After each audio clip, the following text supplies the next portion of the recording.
So you got a shorter side and a longer one. Yeah, we're tying off at the handle here. So this knot that I'm doing is deemed to be 70% the strength of the wire,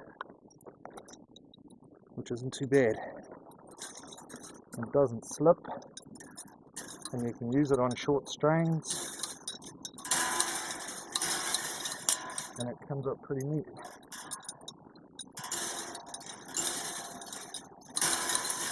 That's how fast it is when you can do it well. Well, it's quicker than putting in a crump or anything, you know. Yeah. And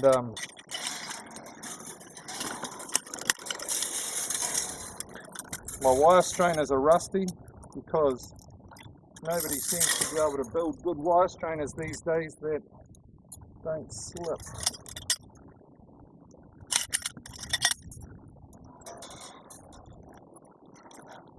So yeah, show it again. Slower. Slower? Yeah. So that. Oh. Okay. What you?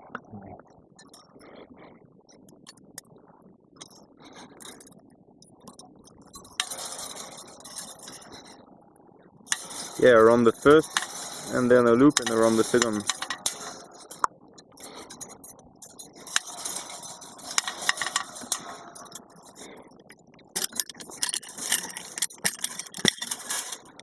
Bim.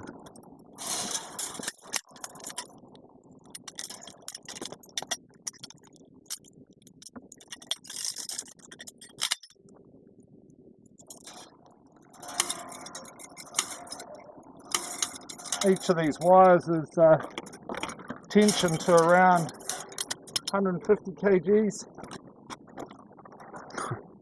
and I'm pretty confident that this particular fence will stay that tight for the next 30 years because we've used 2.7 metre strainers, all driven, all the foots are driven. Yep. And so here we're just at a corner. It's going from. this is about halfway down the line. Yeah. Halfway. About. From up there, somewhere. Industry standard. Yep. Is for these lines to actually be tied off on the strainer so that there's no knots in the line, except for joining knots of wire where your coil runs out. But that's good, and I do tie off a lot of fences in that manner, but this works really well on a long strain. So you need to get even tension from both ends, and like I say, the knot is pretty strong and it doesn't slip. See this? No sharp edges on it or nothing like that. Yep. And it'll be fine, it'll stay here for years.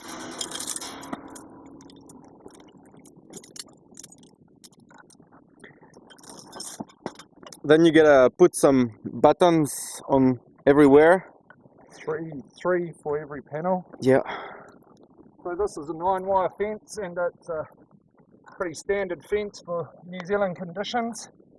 I really like it because by the time you put 3 battens on this fence, there ain't nothing going to put its head through it and hassle it, and it's tight like a guitar, you know. And they ain't going to get through this ever.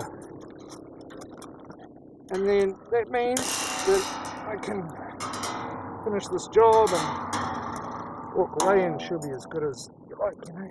Yep.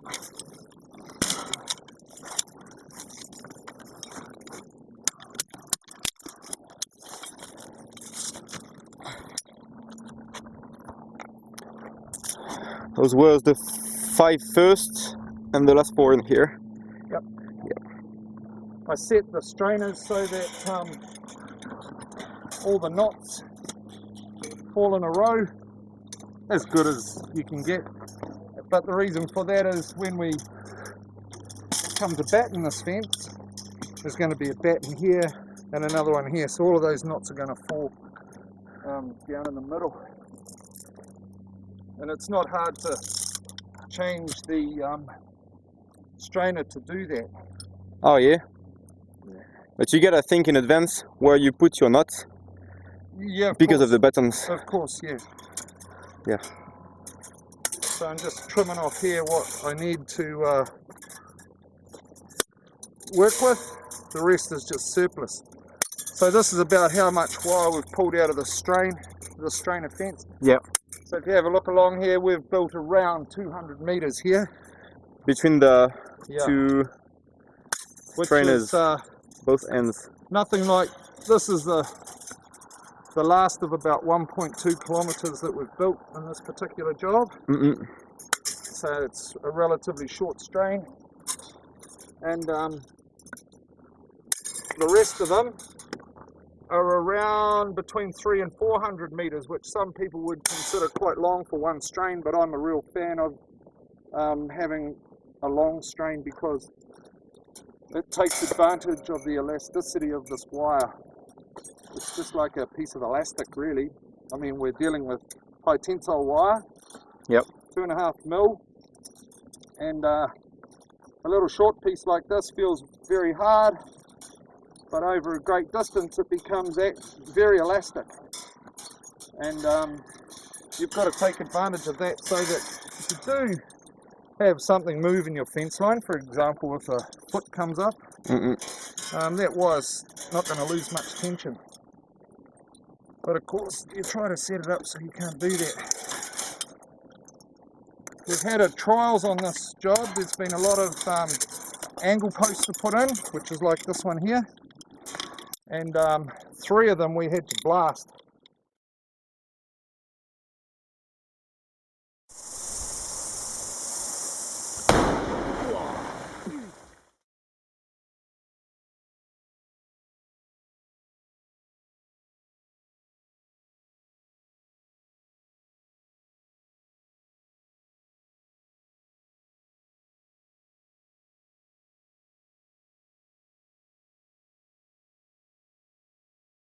And those 3 took a day's work each. By the time we blew a hole into solid papa and then blew out a big crater and then got down 1.2 meters deep, stick the post in foot, and then you got to find all the rocks, get them back in the hole, and by that time you may as well pack your gear up and call it a day. Yeah, all those corners and strainers, they're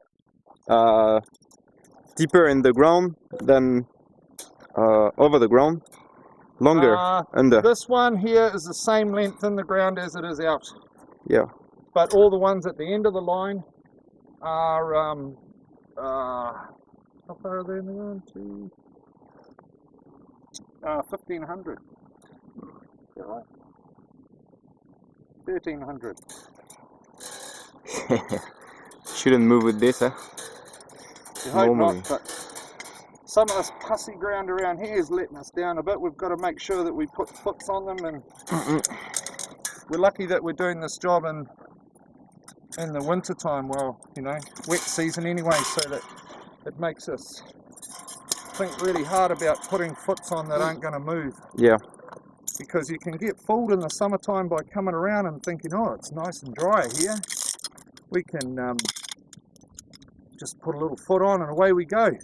But come winter time and this ground gets really wet and you've got a tight fence, it'll move, which is a bit unfortunate, but Yeah, we just saw before we had to put a huge foot and replace. that's right. Yeah. And that's where you get trapped. Trapped for young players. I've had many years of doing this, and I can proudly say that everything I've learnt the hard way. Because when something fails, and believe me, I've had a few things fail, you go and have a look at that and ask the question why, and you do what, you know, you learn from it. Next time you think, right, I ain't going to let that happen. So, you know, I'm still trying to build the perfect fence. Have you done it yet? I'm working on it, eh? I'm too fussy for that. I spend too much time picking holes in my own work.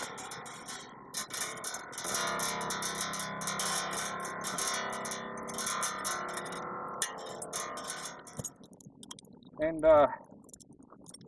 wire strainers can be a dog to deal with, and I've found for years that if you just put them on a little safety pin like that, you've got them all, and then you can drop them on the ground or do whatever and carry them over your shoulder, and you've got them. So you can drop them on the ground here, and you pick them all up by grabbing that and not losing them.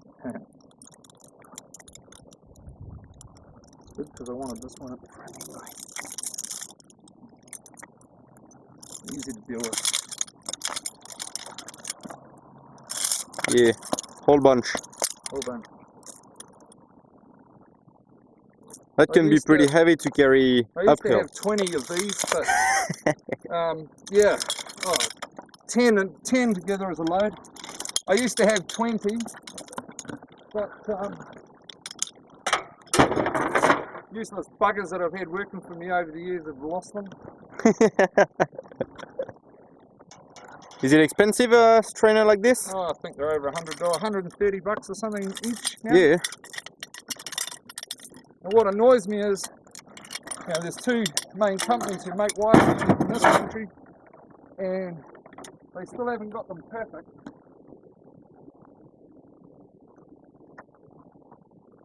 Well, they're working on it. So these are all my scraps that I've just made. Yeah, you take back all the shit. Yeah. Still got either end to clean up, but hey, Yeah, that's all good. part of the job. Yeah.